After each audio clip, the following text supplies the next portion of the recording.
Olá, eu sou o Renato Diniz e nós vamos conversar sobre quais são as verdades bíblicas com base na ciência. Pois é, ao contrário do que se pensa, Bíblia e ciência podem dialogar entre si. Os fatos bíblicos explicados pela ciência não desconstroem a validade e fé dos textos religiosos. E para falar comigo está aqui a minha colega jornalista, pesquisadora e escritora Cristina Belloni Alencar. Seja bem-vinda, obrigado por aceitar nosso convite. Eu que agradeço. Cristina, a Bíblia tem verdades históricas e científicas ou metáforas? Eu vejo dessa forma, verdades científicas, históricas, base moral. Acho que a Bíblia diz a verdade o tempo todo. Existem trechos que podem ser interpretados como fábulas, como algumas histórias não literais, ou você avalia que tudo, o conjunto é real? Algumas pessoas trabalham com essa hipótese, né? Eu não acredito, eu já sou assim da linha mais literalista. Eu acredito que o que está na Bíblia tem uma base científica, uma base histórica. Então, vamos citar exemplos, né? A ciência, por exemplo, começa a admitir que já houve um princípio, um começo para tudo, como na Bíblia está em Gênesis? Sim. Na verdade, a ciência até agora é uma coisa bem recente, né? Que a gente vê a ciência negando Deus, mas de 200 anos para trás e em diante no passado, a gente vê que os cientistas trabalhavam com hipóteses bíblicas, que eles acreditavam também, não tiravam Deus da equação.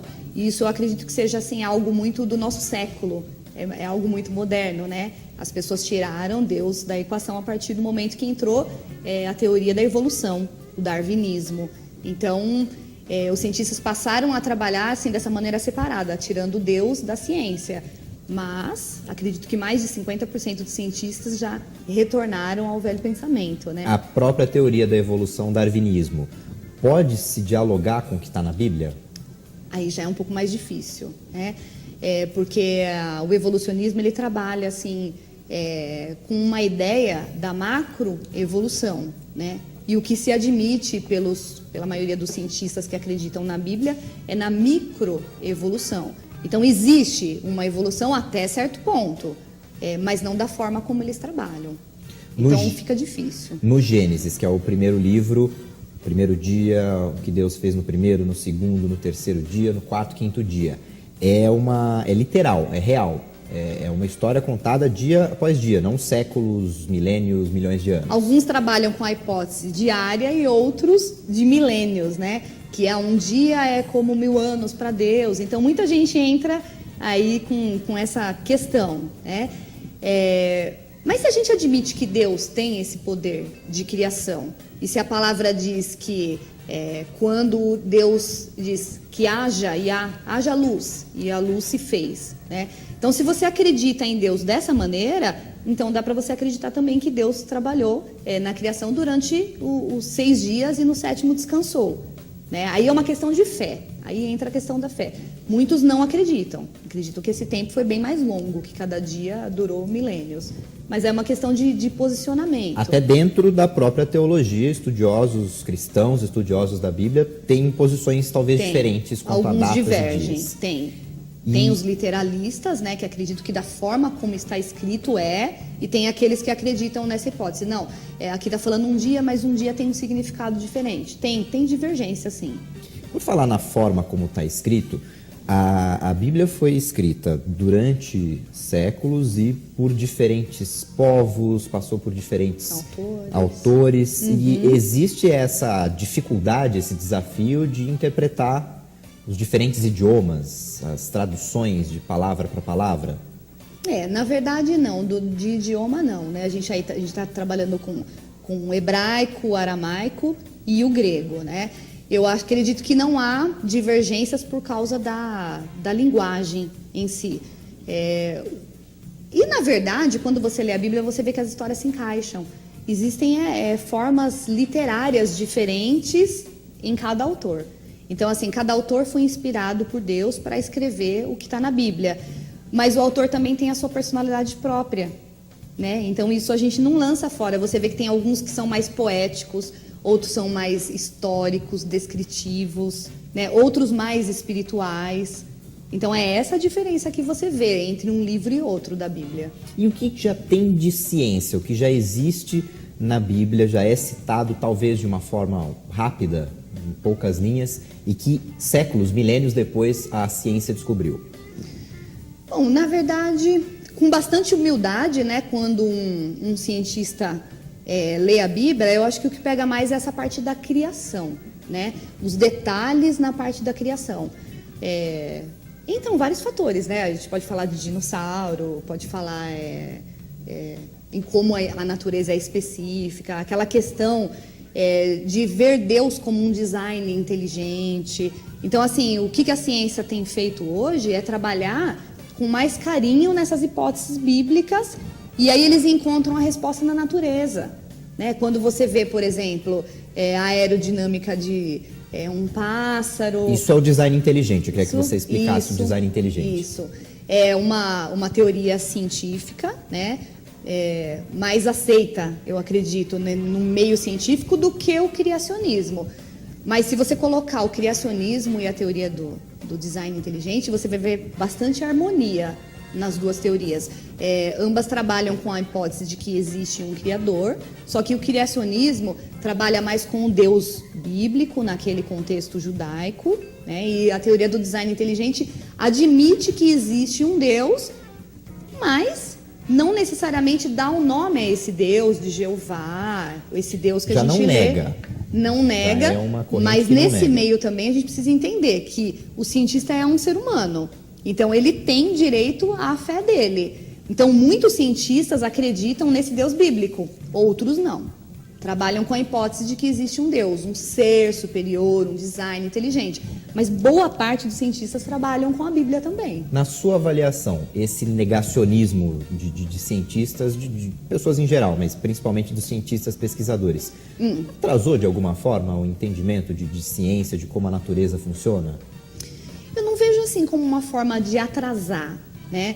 Mas eu vejo assim que quando a gente fala de o ser humano evoluir, na minha opinião, né, que eu acho que a gente é livre, né, para ter opiniões, eu acredito que o ser humano involuiu.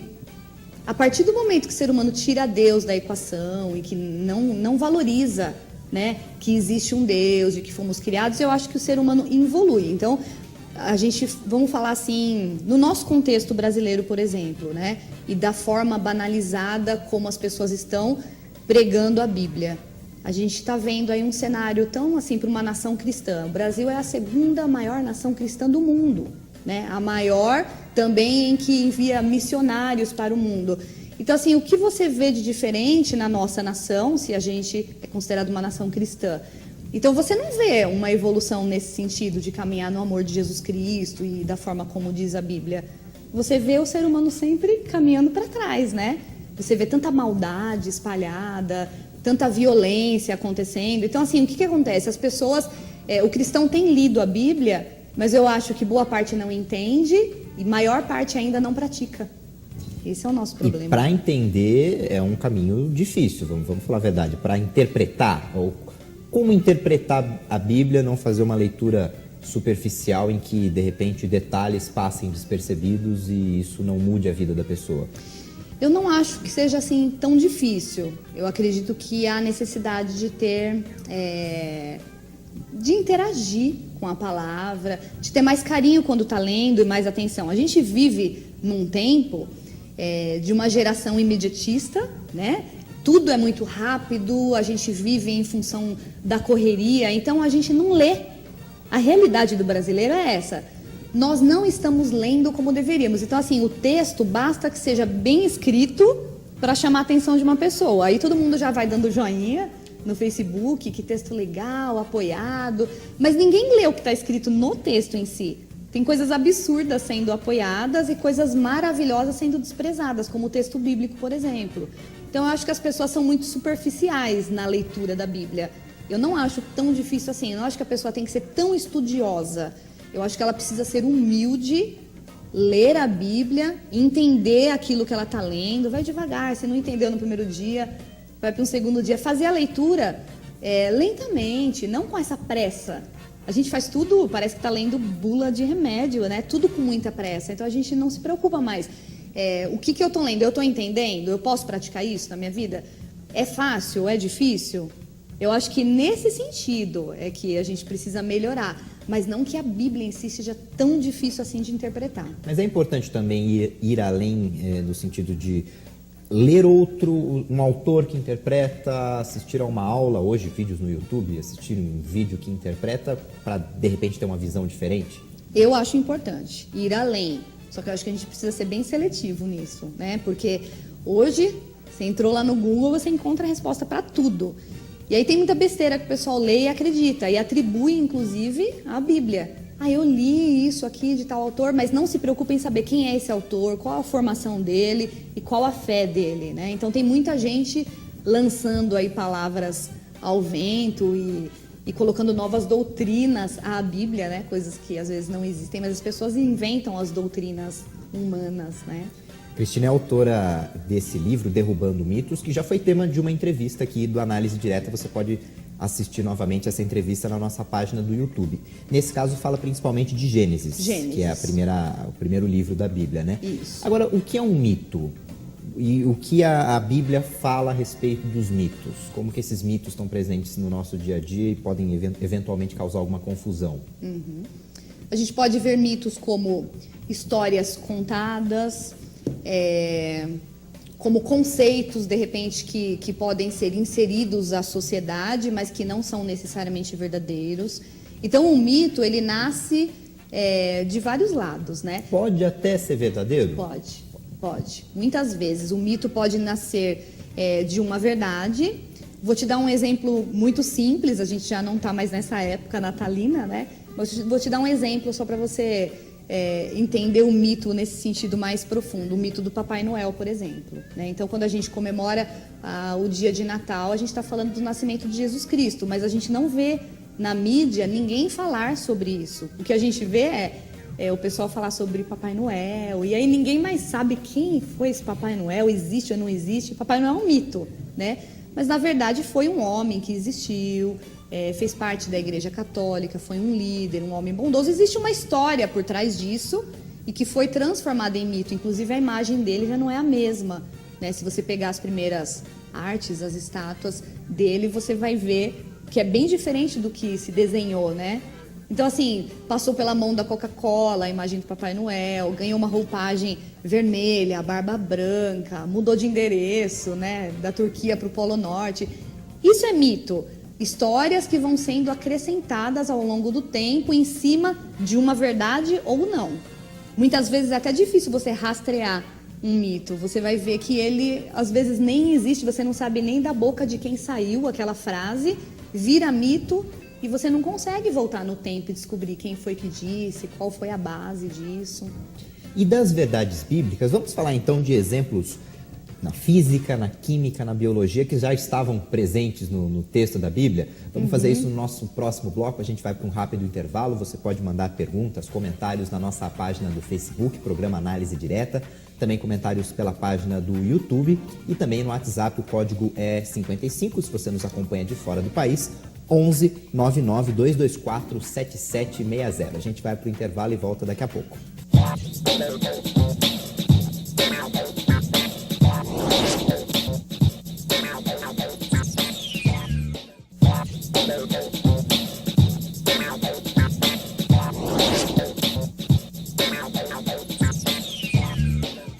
O programa Análise Direta está de volta. Eu converso com a jornalista, pesquisadora e escritora Cristina Belloni sobre as verdades científicas da Bíblia. Também a gente está falando de fé, da perda de fé ao longo dos anos.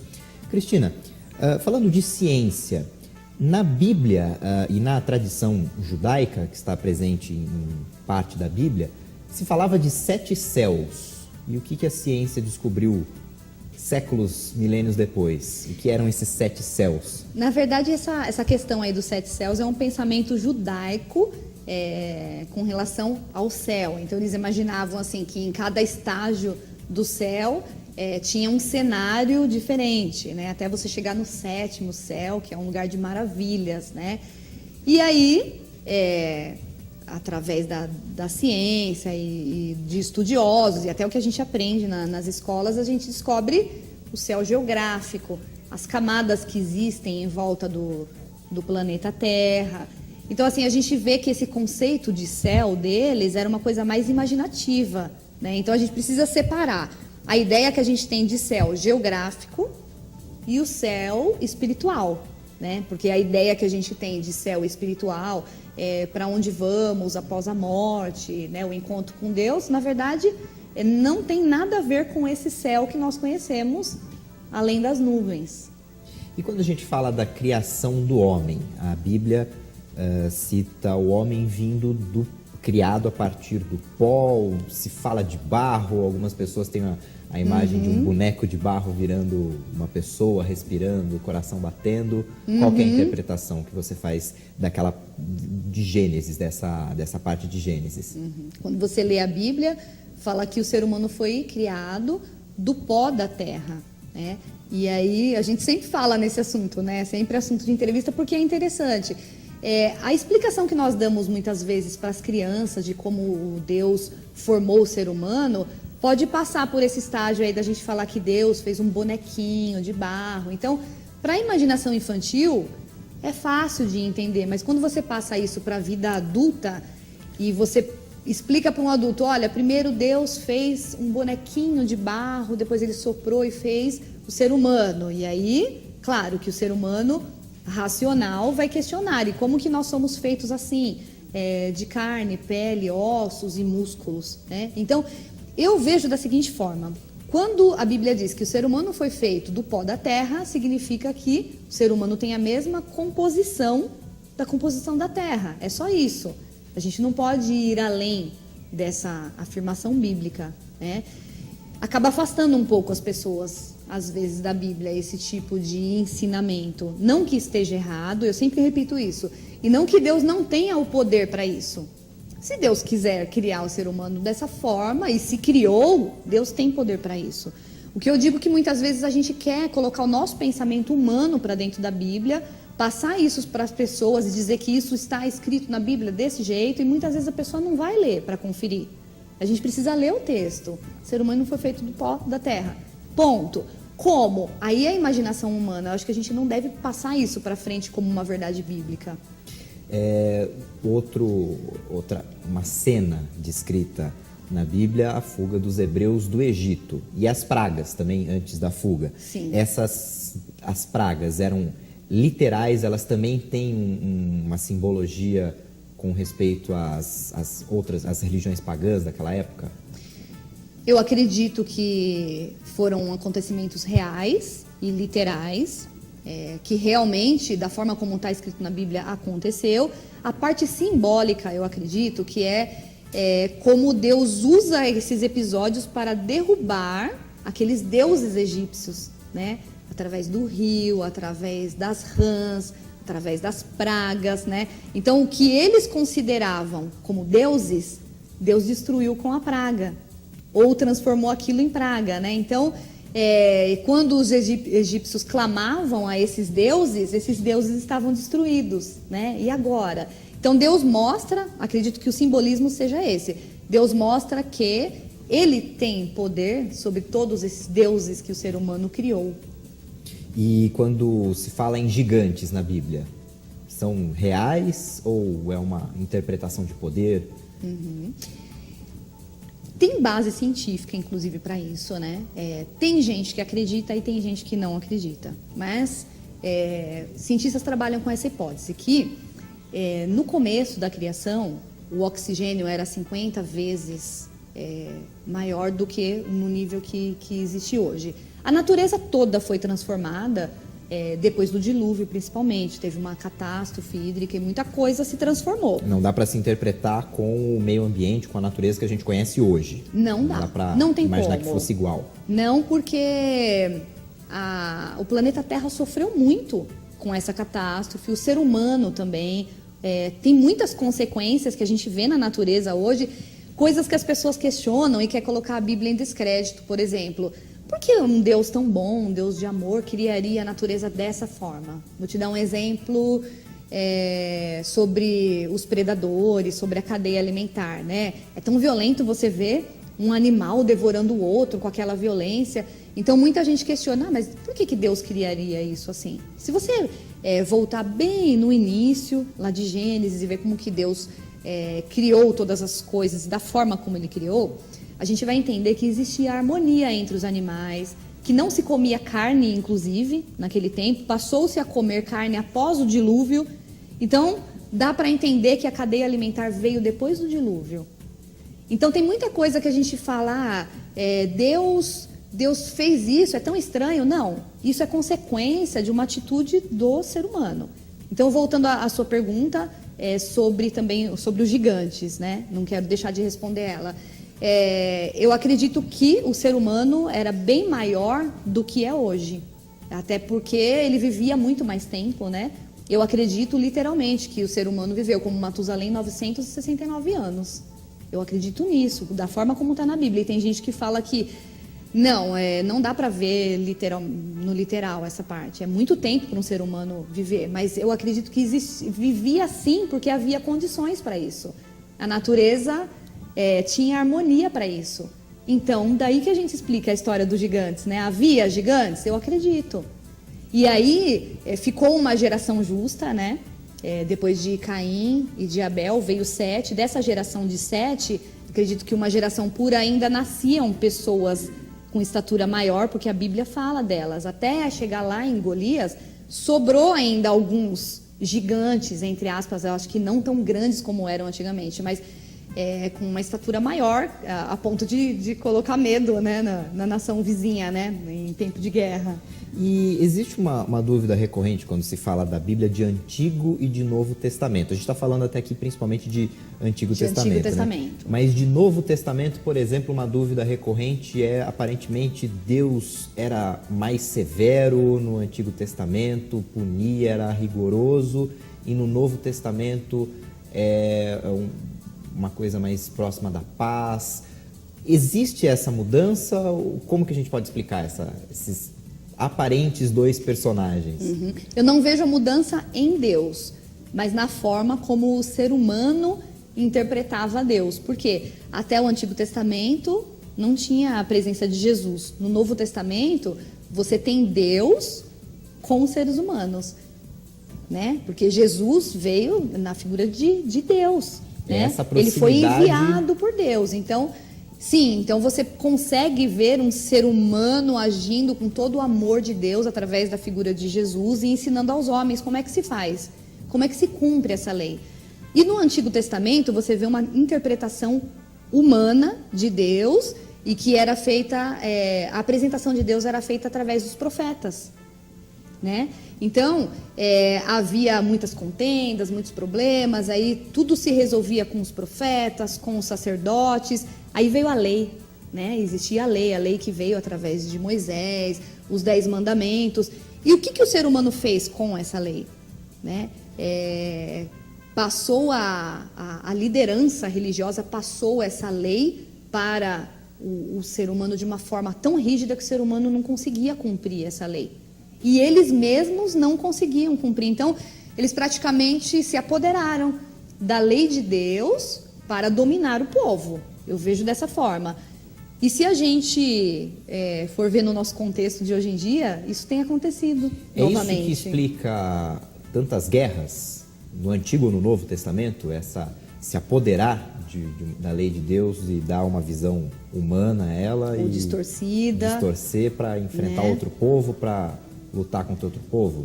Eu não acredito que o que está na Bíblia é o que gera o fator das guerras, né? Não, eu digo a interpretação errada, a leitura errada.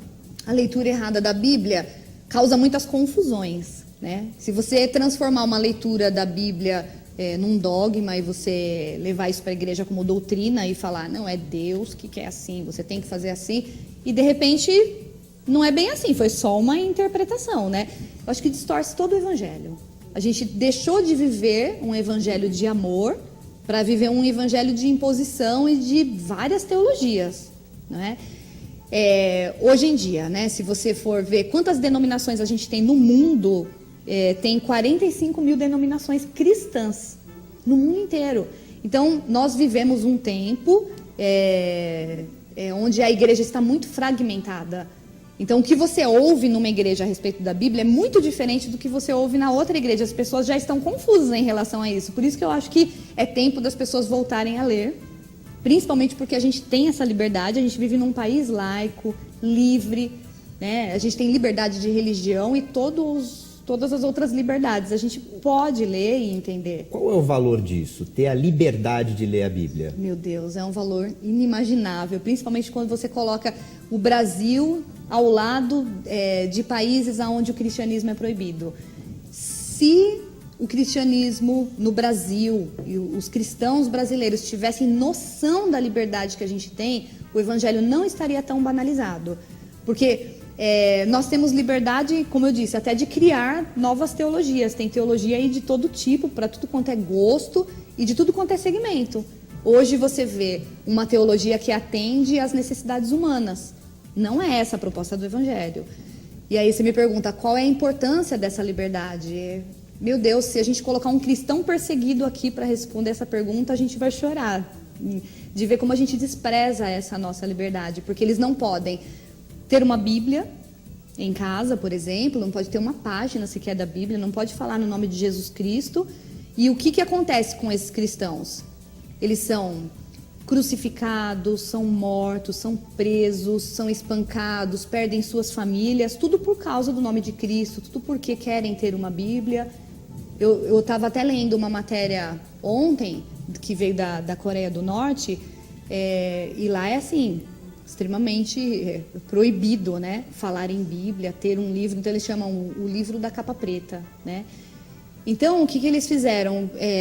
O governo tem que dominar e precisa saber. Existem cristãos secretos no nosso país, então eles usam as crianças para isso. E aí eles colocaram lá uma cena, né, que aconteceu numa sala de aula e perguntaram, olha, quem aqui sabe se os seus pais têm um livro de capa preta? Vai ser um segredo nosso e se vocês trouxerem esse livro para a sala de aula, vocês vão ganhar um prêmio.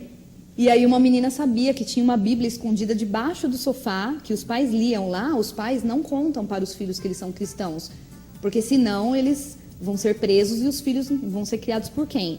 E a menina levou o livro da capa preta, né, que era a Bíblia, deu na mão da professora e imediatamente essa família foi presa e essa menina ficou sem os pais. Ela nunca mais viu os pais dela. Então, você pega um contexto desse e depois você vem para o Brasil e vê a liberdade que a gente tem, e não é só da capa preta, é da capa vermelha, da verde, da amarela, da azul, de todas as formas, todas as bíblias de estudo que você pode imaginar. Em CD, no computador. Então, se a gente olhar do Brasil para fora, a gente vai ver que a gente tem um tesouro nas nossas mãos e não está dando valor. E a Bíblia, é possível interpretar ou valorizar só uma parte da Bíblia? Em que sentido? Pegar um livro, prefiro só esse livro, só essa visão, esse entendimento que eu tenho só do Novo Testamento. Não. Fazer uma leitura, vamos dizer assim, seletiva. Acho difícil. A Bíblia, um livro puxa o outro. O Antigo Testamento chama o Velho Testamento, porque senão você não entende o que está acontecendo ali no Novo. Porque Jesus cita várias vezes o Antigo Testamento, os profetas, os livros que foram escritos. Então, você vai entender o plano de redenção através da vida de Jesus, principalmente se você ler o Antigo Testamento.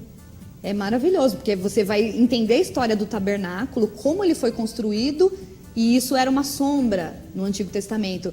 De repente, aquela sombra se torna real no Novo Testamento. Eu acho difícil, eu acho que a gente vai perder muito se a gente selecionar os livros. Vamos falar então de fé e hipóteses, o que motivou a perda de fé nas últimas gerações, nessas novas gerações. A gente vai para mais um intervalo e a gente volta já nessa conversa sobre a Bíblia, a ciência por trás da Bíblia e a fé. A gente volta já.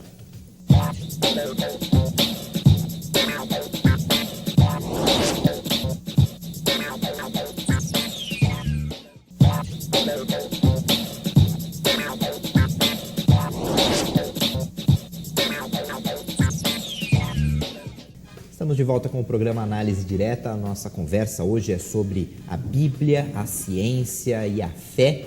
e a gente conversa com a jornalista, pesquisadora e escritora Cristina Belloni. Cristina, como a gente pode explicar a perda de fé ao longo dos últimos anos, das últimas gerações? Como é que a gente chegou nesse estágio atual? A gente voltar lá para o passado, né? Porque que a pessoa, o ser humano passou a não acreditar tanto na igreja, né? Como antigamente. A gente já começa lá na Idade das Trevas, de 500 a 1500, né? Quando a igreja se uniu ao Estado. Então, o povo foi praticamente explorado, a Bíblia foi tirada do povo, as pessoas ouviam a missa rezada em latim, não entendia nada. Então, o povo foi explorado de todas as formas, mas a maior perda, eu acho que foi a perda do contato com a palavra. Começa por aí.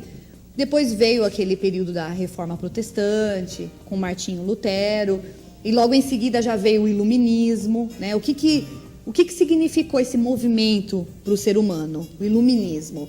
Então, assim, vamos iluminar a nossa mente, vamos usar o nosso cérebro, mas tudo isso sem Deus, sem a Bíblia. Eu acho que trouxe um prejuízo muito grande, uma descrença muito grande por parte das pessoas também. Olha, será que vale a pena eu acreditar na igreja? Depois de tantos, né, séculos o povo sendo explorado, vale a pena acreditar? Será que isso é verdade mesmo? Eu acho que a descrença começa aí.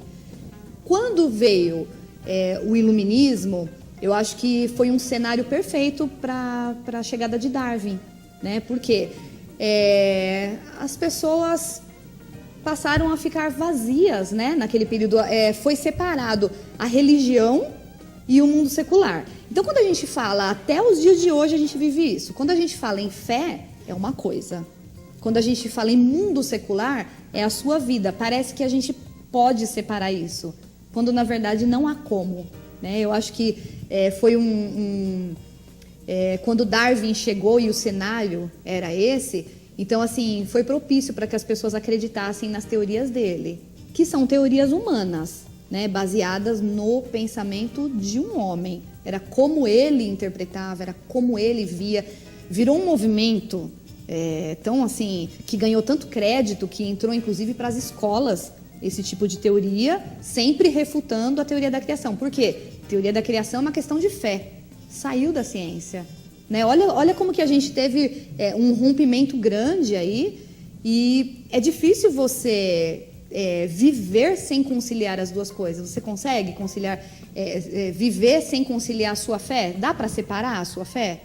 Eu vou colocar minha fé para um lado, porque agora eu estou no meu trabalho. E no meu trabalho não entra essas questões de religião. Não é assim que a gente vive hoje? É muito difícil você não conseguir inserir esse contexto de Deus em todos os outros setores da sua vida. Você tem que se privar dentro de uma igreja, de uma religião, para falar de Deus. E quando você está no mundo, então o seu mundo é uma coisa à parte de Deus. É difícil. Eu acho que é por isso que o ser humano entrou nessa fase que ele vive hoje, já de descrença, né? Parece que para você buscar a fé só dentro de uma igreja, e você consegue ter fé simplesmente olhando na natureza que Deus criou, lendo a Bíblia e entendendo tudo que está ao seu redor. E nesse ponto a Reforma Protestante, quando se imprimiu uma Bíblia no próprio idioma, no caso foi alemão, mas depois para português, espanhol, italiano, sim. Aí isso foi uma revolução para se ler e interpretar a palavra de Deus. Eu acredito que foi um ganho muito grande para a humanidade toda, porque a partir daí o ser humano teve acesso. Agora eu posso conferir o que estão falando para mim. Já não tem um líder religioso me dominando. Agora eu sou livre para conferir. É verdade isso mesmo que ele está falando? Eu concordo com o que ele está falando? Porque, afinal de contas, o nosso relacionamento com Deus é único, é individual. Nós não dependemos de homens para isso. De acordo com a Bíblia, o nosso único intercessor não é Jesus Cristo? Então, passando por ele, já temos contato com Deus. E as pessoas, infelizmente, parece que estão voltando no tempo, acham que para você ter um contato com Deus, você precisa de um objeto, de um líder religioso, de você pisar em determinado templo, porque aqui eu sinto paz, porque aqui eu sinto a presença de Deus. Eu acredito que a presença de Deus está dentro de cada um de nós. Eu queria citar até uma curiosidade, quando a gente falou de mitos, do seu livro Derrubando Mitos, que envolve, por exemplo, as moedas. Está presente no dólar, no real, está separada até aqui uma página, de uma figura que aparece nas notas, aparece em estátuas, na nota do real, por exemplo. Que figura é essa e qual é a interpretação que você faz? Há estudiosos que estão associando essa imagem, né, de Semíramis com o que a gente vê, por exemplo, nessa estátua aqui da maçonaria, na nota de real, na estátua da liberdade. Eles veem características na velha estátua que diziam que era a estátua de Semíramis. E essa figura é totalmente ligada à mitologia. A gente não tem como confirmar. Não estamos falando aqui de uma ciência exata, descobriu, a arqueologia também descobriu. Não é isso. Quando a gente fala de mito, tudo é muito confuso e enrolado, porque você mistura vários pensamentos. Tem estudiosos trabalhando com essa hipótese de que essa estátua de Semíramis vem sendo adorada ao longo de todos esses séculos, que é a mesma, né? E aí tem uma outra linha de pensamento que acredita que essa Semíramis foi a mãe de Tamuz, e aí tem uma ligação com o Deus Sol também, né? Que era muito adorado aí nessa época do Antigo Testamento. Então está presente até nas notas um mistério, né? Algo sim, que gera polêmica. Sim. Inclusive no Planalto da Justiça, né? Tem uma estátua lá também e você não vê origem nenhuma, você não vê história nenhuma do Brasil, por exemplo, ali representado, ou de algum país. Você vê que é uma figura mítica também, né? Então a gente tem diversas estátuas espalhadas por aí e a gente nem sabe de onde vem. Algumas pessoas fazem ligações com essa mitologia antiga e ligada aos deuses antigos também, que eram adorados. Falando de educação, na sua avaliação, na sua opinião, como a educação, a escola deve lidar com a religião? Como deve ser esse contato? Você falou que não tem como separar a fé da vida secular. Eu acredito que o ensino público deveria ser mais justo nesse sentido, de apresentar todas as teorias aos alunos e que eles se decidissem por si só, né? Porque eu acho que essa teoria da evolução, o evolucionismo, ele tem sido imposto como uma ditadura nas escolas. Parece que só aquilo é científico, o resto faz parte de religião. Eu acredito que deveriam ensinar a teoria da criação, a teoria da evolução e a teoria do design inteligente. E aí, sim, o ser humano deveria escolher a melhor opção. No que é que eu acredito? Por que hoje em dia, por exemplo, você vai prestar um vestibular e você tem que responder aquilo como uma verdade absoluta? Então, o que é estudado? A, B, C, D, o E? O E. E quais são as opções? E quais são as opções? As opções todas são baseadas na teoria da evolução, no darwinismo. Isso é uma teoria muito nova, né? Menos de 200 anos, 150 anos atrás, que ela foi imposta e ela vem sobrevivendo até os dias de hoje. Ninguém mexeu nisso ainda, mas eu acredito que essa teoria está sendo já abalada desde que entrou a teoria do design inteligente com mais força agora, né, do que até o criacionismo, que o criacionismo sempre foi muito refutado, né? Mas a teoria do design inteligente, por exemplo, tem um núcleo no Mackenzie que foi aberto no ano passado. Então, assim, já tem universitários tendo contato com isso. Opa, peraí, a gente já está trabalhando com uma hipótese diferente dentro da ciência. Já estão dizendo que pode sim haver um criador, como se isso fosse novidade, né? Eu acho que deveria ser mais justo. O MEC deveria, nesse sentido, reavaliar o que é ensinado aos nossos jovens, às nossas crianças. Que outras formas existem de trazer de volta a leitura da Bíblia, principalmente para as crianças, para as novas gerações, não passando necessariamente pela escola, mas que outras formas? A principal delas é a escola bíblica, dentro das próprias igrejas. Muitas pessoas se convertem, vão para as igrejas e já passam ali por uma escola bíblica.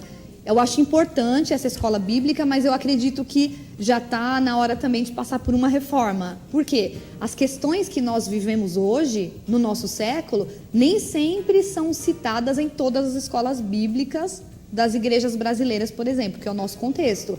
Então, eu acredito que há necessidade de se levar para essas escolas bíblicas os nossos assuntos atuais, né? Os nossos conflitos de agora. O que a gente está vivendo aí? Uma época de ideologias. Contextualizar o que está escrito há 2000 anos. Sim, para o nosso tempo. 900, 2000 para o nosso tempo. Há igrejas já trabalhando assim, que têm escolas bíblicas impecáveis, né? Existem, né? Mas, infelizmente, se você fizer um balanço, você vai perceber que já existem muitas igrejas que já aboliram a escola bíblica. Porque ninguém vem. Mas se ninguém vai de domingo de manhã, estipula um outro dia. O pessoal trabalha, faça a escola bíblica, então não mais a dominical, faça no meio da semana, que seja à noite, mas eu acho muito necessário. Às vezes é o método que não está sendo aplicado da forma correta. Pode ser. Não tão atrativa, de forma que a pessoa sinta a necessidade de ir lá aprender. E eu acho muito necessário. A escola bíblica é importantíssima para a igreja. É uma forma de você ensinar que não seja a forma secular. Você deu aula de teologia? Eu já dei aula em escola bíblica para novos convertidos. Quais são as principais curiosidades, principalmente na interpretação da Bíblia? De repente, algumas histórias que são distorcidas ou lidas de uma forma equivocada? Por incrível que pareça, a gente imagina que um novo convertido, quando chega numa escola bíblica, vai ter dúvidas em relação aos atributos de Deus, de Jesus Cristo, do Espírito Santo, porque é tudo isso que é ensinado, né, a priori. Mas eu vejo que a pessoa já chega com uma bagagem bem cheia, né, principalmente porque nós somos uma nação cristã. Você liga a TV, está falando de Bíblia, tem vários canais. Infelizmente, não é muito aproveitada. A mídia não está sendo muito bem aproveitada. A gente vê isso muito em benefício próprio, né? Só se fala em prosperidade, em dinheiro. Então, quando você liga a TV, você não recebe uma palavra pura. Mas esse novo convertido já tem vários conhecimentos em relação a Deus. Muitos já leram a Bíblia. Eu percebia muito isso. Então, eu acho que a gente devia lidar com essas dúvidas mais atuais. Eles querem saber qual que é o nosso posicionamento em relação à ideologia de gênero, por exemplo. Como que eu vou lidar com os meus filhos? Porque todo mundo acha normal na sala, só o meu filho é crente. Como que eu vou lidar com essa situação? Esse tipo de dúvida é mais recorrente do que essas dúvidas que a gente imagina em relação à Bíblia. Entendeu? É a vida da pessoa, o que ela está passando hoje. E como que a vida dela está sendo... É um choque entre a vida e o verdadeiro cristianismo. Como é que eu faço para viver no mundo secular? Que outras dúvidas aparecem nessa relação do mundo secular e a fé? A parte científica é muito questionada. Quem está fazendo vestibular, quem está fazendo uma faculdade. Sim. Os jovens, principalmente, se interessam muito quando a gente tem uma escola bíblica mais voltada para essa área científica. Você vê que terminou a aula, eles vêm perguntar um monte de coisa que eles ouvem nas escolas. Então, a gente vai estar falando, a gente aprendeu lá na teoria da evolução, isso é verdade? Está na Bíblia? São dúvidas. Na verdade, os professores questionam, colocam a Bíblia em descrédito e eles querem saber se eu posso confiar na Bíblia mesmo? A gente vê uma insegurança muito grande no jovem. Então, eu acho que a gente precisa readaptar as nossas aulas. A gente vai falar de criação? Deus criou o céu, a terra. Vamos entrar nessa questão científica de como, na complexidade, né? A ciência trabalha muito com a complexidade irredutível de tudo que Deus criou. Então, eu acho que esse é um tema importante para você levar em sala de aula. E você vê que os estudiosos, essas pessoas inteligentes, elas usam tudo que Deus criou para recriar. Não é? A gente precisa entrar nesses assuntos que interessam ao jovem. Por exemplo, outro dia uma jovem estava questionando, a gente estava falando numa numa palestra sobre uma grande camada, a gente estava falando sobre petróleo, uma grande camada de carvão que foi encontrada na Austrália com 170 metros de espessura. E isso prova que existe um dilúvio. Né? Então, e ela tinha falado exatamente sobre esse assunto na sala de aula com o professor e ela não tinha argumento. Então, a gente precisa levar para a sala de aula descobertas científicas que comprovam que a Bíblia está certa. Cristina, nosso tempo já chegou ao fim, mas eu queria que você passasse contatos, como que quem se interessou, gostou dessa conversa, como pode entrar em contato com você? Ah, sim. O meu WhatsApp é o DDD 11 99737 2302. Nós temos também a página do livro Derrubando Mitos, jornalismo e investigativo bíblico. E no Instagram também, cristina.belone.alencar. Cristina, muito obrigado por aceitar o nosso convite, obrigado pela presença. Obrigada. Já fica o convite para uma próxima participação, um próximo debate Obrigada. sobre a Bíblia, a fé, religião, ciência, mais um debate aqui do nosso Análise Direta. Obrigado pela companhia, você pode rever essa entrevista, inclusive uma outra entrevista que a Cristina já deu aqui no programa Análise Direta, na nossa página do YouTube. Obrigado pela companhia e até o próximo programa.